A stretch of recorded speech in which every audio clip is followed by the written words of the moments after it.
Hey everyone, welcome to Spill Bee. Let's talk about कि ब्रह्मास्त्र को जो हेट मिल रहा है, how that is getting out of control.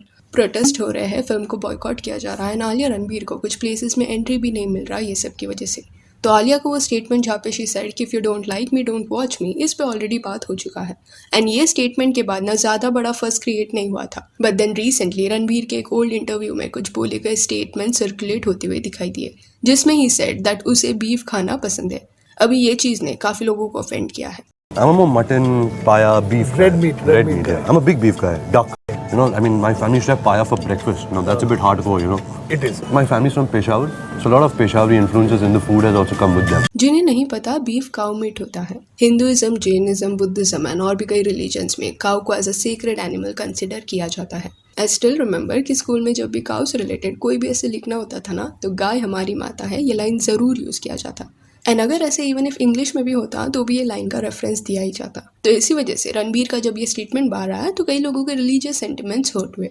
And almost दुनिया भर में लोग ये फैक्ट से अवेयर है कि इंडिया में काउ को होली समझा जाता है। इसी वजह से बड़े बड़े फास्ट फूड चेन्स जब इंडिया में अपना फूड चेन भी ओपन करते हैं, तब वो उनका मेन्यू काफ़ी हद तक चेंज कर देते हैं। जैसे बाहर के देश में बीफ उनके मेन्यूज में आपको देखने मिल जाएगा, पर इंडिया में बीफ वो मेन्यू से हटा देते हैं, वो ऑप्शन रखते ही नहीं, बिकॉज दे नो कि it will hurt religious sentiments of many people.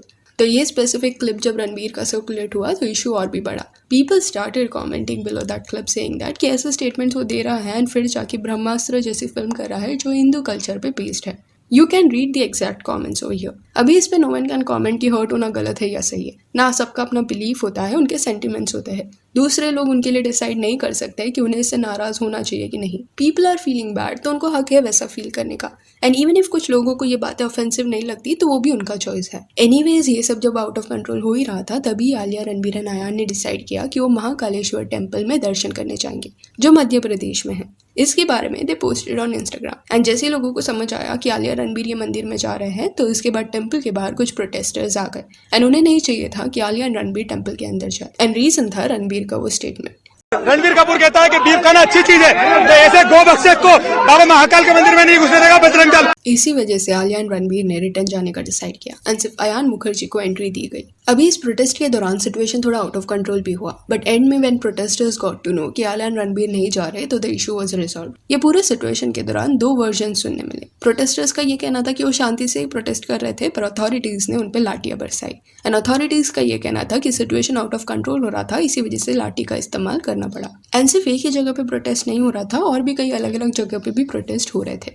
अभी ये इंसिडेंट्स के बाद ना आलिया, रणबीर एंड अयान एक प्रेस कॉन्फ्रेंस के लिए भी गए थे, जहाँ पे अयान ने वो इंसिडेंट्स के बारे में बात किया कि कैसे वो अकेले ही मंदिर गए। एक्चुअली जो सवाल था ना, वो जर्नलिस्ट ने पूछा था रणबीर एंड आलिया के लिए। जर्नलिस्ट ने ये पूछा था कि जो लोग नाराज है फिल्म से एंड जो लोगों की सेंटिमेंट्स हर्ट हुई है फिल्म की वजह से, वो ये फिल्म देखने क्यों जाए। एंड कई ग्रुप्स अगेंस्ट भी है इस फिल्म के एंड प्रोटेस्ट भी कर रहे हैं, बट ये सवाल का जवाब अयान ने रणबीर एंड आलिया को देने नहीं दिया। He said that he will answer it. तो इस मोमेंट पे it felt like कि maybe Ayan Mukherji is worried that Alia and Ranbir इस क्वेश्चन को अच्छे से हैंडल नहीं कर पाएंगे। एंड जब अयान आंसर कर रहे थे, तब आलिया रणबीर बहुत चुप थे, एज इफ वो इंसिडेंट्स पे बात ही नहीं करना चाहते हैं। एंड अयान जिस वे से क्वेश्चंस को हैंडल कर रहे थे, that was really impressive, because he was taking the responsibility of answering tough questions and काफी सेंसिबल आंसर्स दे रहे थे compare to Alia and Ranbir. There was even a moment during this interview जहाँ पे एक लेडी जर्नलिस्ट ने एक्चुअली एक genuine question पूछा था आलिया को, बट आलिया ने जिस वे से जवाब दिया ना, वो थोड़ा रूड लगा। एंड उस मोमेंट पे शायद अयान को भी रियलाइज हुआ कि आलिया का टोन जो है वो अच्छा साउंड नहीं कर रहा। इसी वजह से ही interfered and took over that question.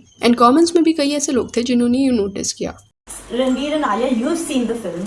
I want to know your first thoughts about the film. Ma'am, we've been seeing the film for quite some time.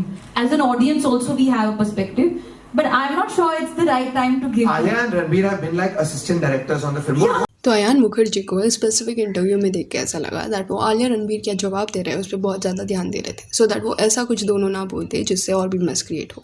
Indeed, his presence of mind was amazing, and if you also want to have such a strong grip on your speech, then I would say कि Kuku FM के audio books आपको सुनने चाहिए। Kuku FM पे एक self help का section है, जिसके अंदर आपको कई सारे ऑडियो बुक्स मिल जाएंगे जो public speaking skills then personality development method से रिलेटेड होंगे। एक स्पेसिफिक ऑडियो बुक है जिसका नाम है master the art of public speaking, which I would suggest कि आप सुने। There are many methods mentioned in it which will help you enhance your speaking skills.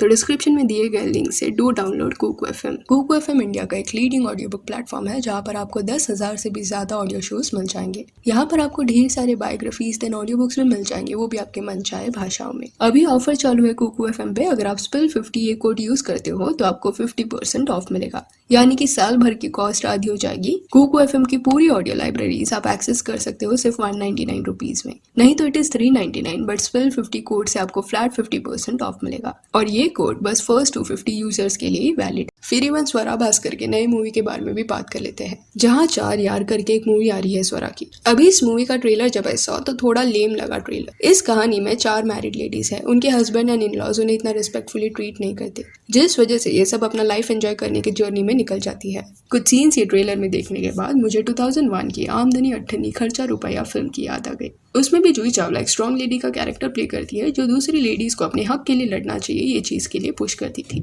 Similar एक कैरेक्टर इस फिल्म में भी है, बट आमदनी अट्ठनी खर्चा रुपया एक आइकॉनिक फिल्म थी, काफी रिलेटेबल थी। उसके साथ स्वरा भास्कर की फिल्म को कंपेयर भी नहीं कर सकते। जस्ट दैट एक सीन में मुझे रिजेम्बलेंस मिला, और ये जो नई फिल्म है ना वो नॉट सो रिलेटेबल लग रही है। रीजन बीइंग वुमेन एम्पावरमेंट का जो भी अंडरलाइन मैसेज है ना उसे बहुत अजीब वे से दिखाया गया है। इसमें एक सीन है जहाँ पहले लेडीज साड़ी पहनती हुई दिखाई दी है, and once they rebel against their in-laws उन्हें बीच पे बिकनी पहनते हुए दिखाया गया है। तो आई डोंट थिंक सो कि साड़ी से बिकनी में शिफ्ट होना इसे एम्पावरमेंट कहते हैं। उसके अलावा ट्विटर पे स्वरा के साथ समथिंग फनी हैपेंड। ट्रेलर आने के बाद हुआ क्या ना कि Swara tweeted about it, and इस पे रिप्लाई करते हुए एक user wrote waiting eagerly for the movie to hit theatres. तो इस पे स्वरा ने रिप्लाई करते हुए थैंक यू बोला, जिसके बाद उस यूजर ने लिखा you are welcome, actually construction work is going on in my apartment so not able to find a quiet place to sleep, what could be quieter than theatres during your movie. जिसके बाद Swara wrote glad to have given you a chance to land your much practised and rehearsed joke, now go show off to your boys. That I replied.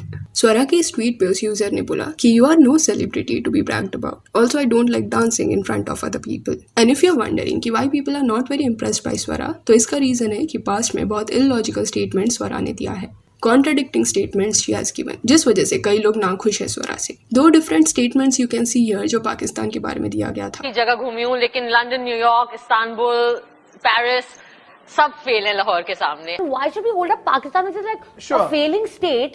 Silly things that happen in Pakistan. एक कई साल पहले का है, before we रे दी wedding. But फिर we रे दी wedding जब फिल्म बैन किया गया पाकिस्तान में, तब स्वरा का स्टेटमेंट अचानक से बदल गया, एंड कई इश्यूज पे ऐसे नॉट सो फर्म स्टैंड स्वरा के देखने मिले हैं। जैसे एक डिबेट के दौरान वो एक जर्नलिस्ट से लड़ रही थी सीएए ड्राफ्ट के ऊपर, जबकि स्वरा ने ड्राफ्ट डिटेल में पढ़ा भी नहीं था। Still Swara was against that draft. तो ऐसा लगा कि just for the sake of it she was blabbering things. And before going do not forget about Kuku FM and spell 50 code use करके you will get 50% off. So yeah, that's it for this video. Do let me know कि रणबीर कपूर का जो statement circulate किया जा रहा है उस पर what you have to say. क्या आपको वो ऑफेंसिव लगा कि नहीं? And if you want you can follow us on Instagram, जिसका लिंक आपको डिस्क्रिप्शन में मिल जाएगा। और ये वीडियो अच्छी लगी हो तो लाइक एंड शेयर करिए, और ऐसे और अपडेट्स के लिए चैनल को प्लीज सब्सक्राइब करिए।